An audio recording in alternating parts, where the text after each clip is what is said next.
உயிரே தப்பிச்சு எப்படியாவது ஓடிவிடு. ஐயோ வருதே மூதேவி வருதே. எல்லாருக்கும் வணக்கம். இன்னைக்கு நம்ம எதை பத்தி பார்க்க போறோம்னா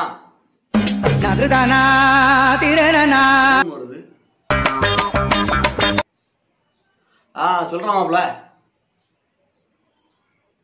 என்னது குஷ்புவுக்கு ஆக்சிடென்டா? என்னடா சொல்ற? போன விட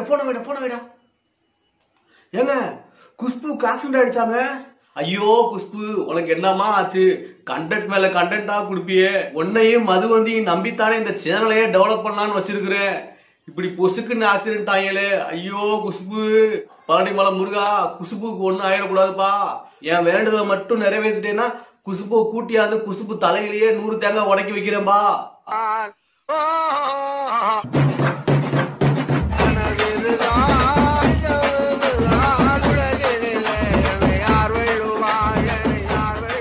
குஷ்புக்காவுக்கு ஆக்சிடென்ட் ஆயிடுச்சுன்னு நினைச்சு நான் எவ்வளவு துக்கப்பட்டேன் தெரியுமா? எவ்வளவு துயரப்பட்டேன் தெரியுமா?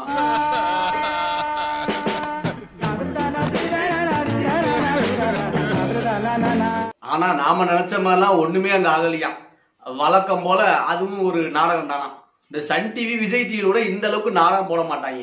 ஆனா இந்த பிஜேபி காரங்க டெய்லி ஒரு நாடகம் போடுறாங்க. அது சொந்தமா அவங்களே தயாரிக்கிறாங்க, அவங்களே டைரக்ஷன் பண்றாங்க.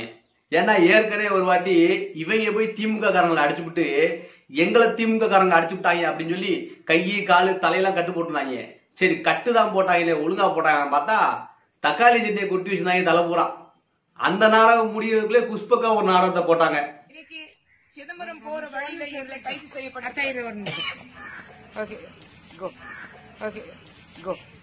என் அண்ணன் சொல்றேன். ஏன்னா அந்த அளவுக்கு மரியாதை நாங்க கொடுத்துட்டு இருக்கோம். ஆனா எப்ப நீங்க பெண்களுக்கு எதிராக பேசுறீங்களோ அப்போ அந்த மரியாதை உங்களுக்கு கொடுக்க முடியாது.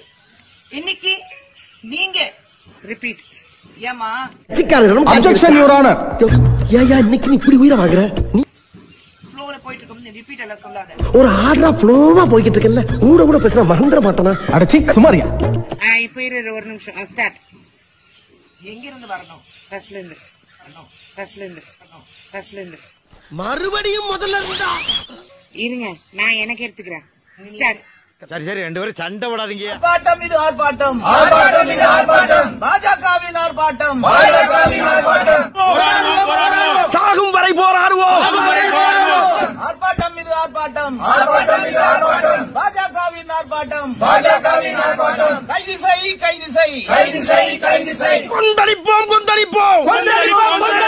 எங்கள் கோரிக்கை நிறைவேறும் வரை கொந்தளிப்போம்.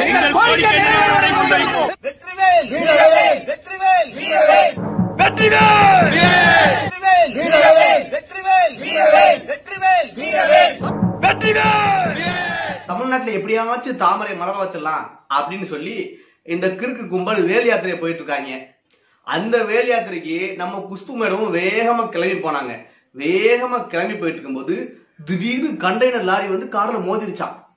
கண்டெய்னர் லாரி வந்து கார்ல மோதினா என்ன ஆகும்? பெரிய ஆக்சிடென்ட் ஆகும். உள்ள இருக்கவங்க இறந்து போயிடுவாங்க, காப்பாத்த கூட முடிஞ்சிருக்காது. அப்படின்னு நாம சந்தோஷப்பட்டு கவலையோட போய் பார்க்க போனா குஷ்பு மேடம் கூலிங் கிளாஸை போட்டுட்டு ஹாயா பேட்டி கொடுக்குறாங்க. அவ்வளவு பெரிய ஆக்சிடென்ட் இருக்கும்போது கூட கொஞ்சம் கூட பயப்படாம அசராம கார்ல உட்காந்துருக்காங்க பாத்தீங்களா? அது கண்ணாடியை கூட கழட்டாம. நம்ம குஷ்புக்காவுக்கு இருக்க தில்லு வேற யாருக்காச்சும் வருமா? இடது பக்கமாக வந்த கண்டெய்னர் லாரி மோதிருச்சான்.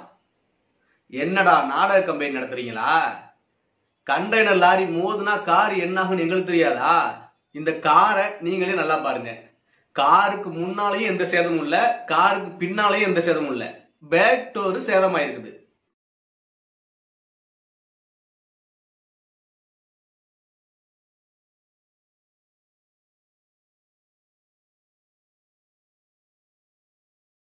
இது யதார்த்தமா நடந்த விபத்தா இருக்கும். இல்லைன்னா குஷ்புவோட வந்த சங்கி எவனாச்சும் அந்த கார் டோரை திறந்திருப்பாங்க. கார் டோரை திறக்கும் போது லாரி இடிச்சிருக்கும். இப்ப இவங்க என்ன பண்றாங்கன்னா குஷ்புவின் உயிருக்கு ஆபத்து, குஷ்புவை குறிவைக்கிறார்களா, தமிழக அரசு நடவடிக்கை எடுக்குமா அப்படின்னு சொல்லி மாரிதாஸோட சப்போர்ட் பேஜ்ல போட்டிருக்காங்க. காசுக்காக மலத்தை திங்கிறான்ல ஒரு நாய், மாரிதாஸ் நாய். அந்த நாய் என்ன போட்டிருக்கான்னா, குஷ்புவின் கார் மீது விபத்தை ஏற்படுத்திய லாரி டிரைவர் அப்துல் ஹக்கீம் கைது அப்படின்னு போட்டிருக்கான்.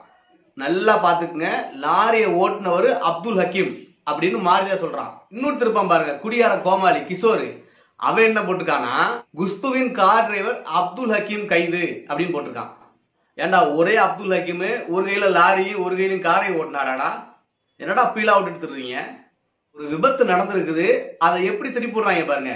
அப்துல் ஹக்கீம் ஆக்சிடென்ட் பண்ணாரு அப்படின்னு மாத்தி மாதிரி ட்விஸ்ட் பண்ணிடுறாங்க. இவங்க நோக்கம் என்ன? இவங்களை கூட விட்டுருங்க, இந்த சில்லற நாய்களை கூட விட்டுருங்க. குஷ்புவை பாருங்க, நான் வேல் யாத்திரைக்கு போனேன், போகும்போது ஆக்சிடென்ட் ஆயிடுச்சு, என் உயிருக்கு ஆபத்து இருக்கு. அப்ப மீடியால எப்படி எழுதுவாங்க, மக்கள் எப்படி புரிஞ்சுக்குவாங்கன்னா, இந்த அம்மா பயபக்தியோட முருகனை நினைச்சு வேல் யாத்திரைக்கு போச்சு, வேல் யாத்திரைக்கு போக போன அந்த அம்மாவை ஒரு முஸ்லீம் கொல்ல பார்த்தாரு, முஸ்லீம்கள் சதி அப்படின்னு தானே மக்கள் மத்தியில பதியும். மக்கள் மத்தியில பதியாட்டாலும் இந்த மீடியாக்கள் அப்படித்தானே சொல்லும், பாஜகவுக்கு ஆதரவான மீடியாக்கள் அப்படித்தானே சொல்லும். ஏண்டா நீங்க டோரை ஒழுங்கா லாக் பண்ணாம விட்டுருப்பீங்க, அதுல லாரி மோதி இருக்கும், அதை வச்சு இந்து முஸ்லீம் கலவரத்தை உருவாக்க பாக்குறீங்க. எதுக்கு இந்த நாடகம் வர்றாங்கன்னா, நாளைக்கு அமித்ஷா வர்றாரு, அதுவும் அமித்ஷா பத்தி பயங்கரமா பில்டப் பண்றாங்க. அமித்ஷாவை கண்டா எல்லாரும் பயப்படுவாங்க. ஆமா, அமித்ஷாவுக்கு 2 கொம்பு இருக்குது, நாங்க பயப்படுறோம் போடாங்க. அமித்ஷா வந்தா நாங்க அப்படின்னு நடிக்கிடுவோம். ஓடாடே உங்க அப்பனுக்கு அப்பெல்லாம் நாங்க பார்த்தோம்டா. நாளைக்கு அமித்ஷா வருவாரு, அமித்ஷாட்ட போய் இந்த அம்மா கையை கொடுத்து பேசுவாங்க, ஜி ஜி என் காரை வந்து இஸ்லாமியில் மோதித்தாங்க ஜி, நீங்க தான் ஜி எங்களை காப்பாத்தணும் ஜி, எங்களுக்கு பாதுகாப்பே இல்லை ஜி அப்படின்னு சொல்லுவாங்க. உடனே அவர் மைக்கு பிடிச்சு ஆத்து ஆத்து நாத்துவாரு, ஹமாரா ஹே இது இந்து ராஷ்டிரா ஹே அப்படின்னு அந்த கூமுட்டை உடனிட்டு போகும். அதை பார்த்துட்டு 4 பேர் வெறியாவாங்க. இதானடா அவங்க நோக்கம். உங்களை மாதிரி எத்தனை கேடிகளை நாங்க பார்த்திருப்போம். இந்த சினிமா பட ஃபைட் சீன்ல என்ன பண்ணுவாங்கன்னா, காருக்கு டேமேஜ் ஹெவியா இருக்கணும், அதே மாதிரி அந்த காரை ரிப்பேர் பண்ற செலவும் கம்மியா இருக்கணும், அந்த காருக்கு உள்ள ஹீரோ இருக்க மாதிரி இருக்கணும், ஆனா ஹீரோவுக்கும் ஒன்னா இருக்கக்கூடாது. இப்படி எல்லாம் ஆக்ஷன் படத்தை எடுப்பாங்க. அதே மாதிரி ஒரு ஆக்ஷன் படத்தை எடுக்கிறதுக்கு தான் நம்ம குஷ்பக்கா ட்ரை பண்ணிருக்காங்க.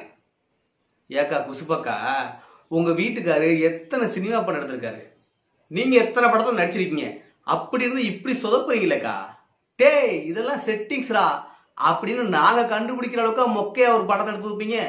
என்ன மிஸ்டர் சுந்தர்சி, உங்க வீட்டம்மாவுக்கு ஒழுங்கா நடிக்கவே வரலையே, கூடவே இருக்கீங்க, கூடவே சுத்திரிய செவ்வால நீயாவது புத்தி சொல்லக்கூடாதாடா.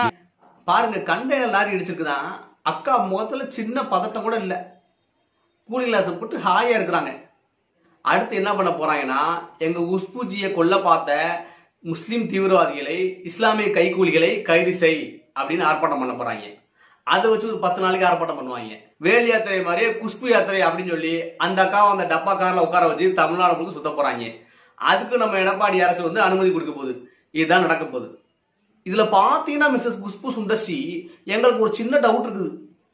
அது என்ன டவுட்னா, உங்க காரு சைட்ல டேமேஜ் ஆயிருக்குது, டேமேஜ் ஆன சைட்லயே ஒரு லேடி உட்காந்துருக்காங்க, அந்த லேடி யாரு? உங்க கூட வந்தவங்களா இல்ல அது நீங்களா? கண்டிப்பா டிரைவர் சீட் பக்கத்துல உட்காந்துருக்க மாட்டீங்க, பின்னாலதான் உட்காந்துருப்பீங்க. அப்ப அந்த பின்னால இருக்கிறது நீங்க தான். ஆக்சிடென்ட் ஆகும்போது பின்னால இருந்த நீங்க பேட்டி கொடுக்கும்போது எப்படி முன்னால வந்தீங்க? அது கூலிங் கிளாஸை மாட்டிக்கிட்டு செல்லாது. வேற ஏதாச்சும் புதுசா ட்ரை பண்ணுங்க. என்ன குஷ்பு மேடம், இந்த பிஜேபி கட்சியை நீங்க தமிழ்நாட்டில் எப்படியாச்சும் டெவலப் பண்ணிடுவீங்க அப்படின்னு உங்களை நம்பி பொறுப்பெல்லாம் கொடுத்துருக்காங்க. நீங்க என்னடானா அப்படி ஒவ்வொரு வாட்டியும் மொக்க பண்ணிட்டே இருக்கிறீங்க. மிஸ்ஸஸ் குஷ்பு சுந்தர்சி, அடுத்த வாட்டியாச்சும் நீங்க நாடகம் எடுக்கும்போது அது நாடகம் தான் அப்படின்னு எங்களை மாதிரி ஆளுங்க கண்டுபிடிக்க முடியாத அளவு தெளிவாயிடுங்க. ஓகே.